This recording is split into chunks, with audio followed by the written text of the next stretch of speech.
शहीद की जो मौत है वो कौम की हयात है। आज बहुत फ़ख्र महसूस करता हूँ कि अल्लाह ताला ने हमारे भाई को शहादत के अजीम रुतबे से सरफराज किया। शहीद ज़िंदा होते हैं और लोग इंस्पिरेशन हासिल करते हैं, ख़ास कर नौजवान तबका। कर्नल शेर ने अपने आज को हमारे कल के लिए कुर्बान कर दिया। अल्लाह ताला हम सब का हामी व नासर हो। ये हमारा परचम जिसके तले हम खड़े हैं, ये शहीद ने 18,400 फुट बुलंदी पर लगाया।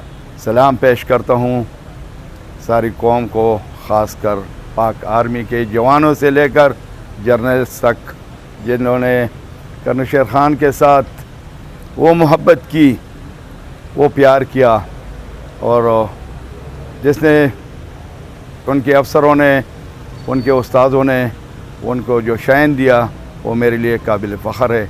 पाकिस्तान आर्मी ने हर मुश्किल वक्त में हमारे साथ दिया है, और जिस तरह हमारे वालिद साहब ने इस मुल्क के लिए कुर्बानी दिया है, हम उसी मिशन को जारी रखेंगे, और जहाँ पे हमारी ज़रूरत पड़ेगी हम जान देने के लिए हाजिर हैं। इंशाअल्लाह हम अपने वतन के दिफा करते रहेंगे, और हमारे इलाके की बेहतरी के लिए वो अपने उससे हट के भी, दिफा से हट के भी, जो हमारे इलाके को तरक्याती हवाले से भी ये नज़र रखते हैं, हम इनके तहे दिल से मशकूर हूँ।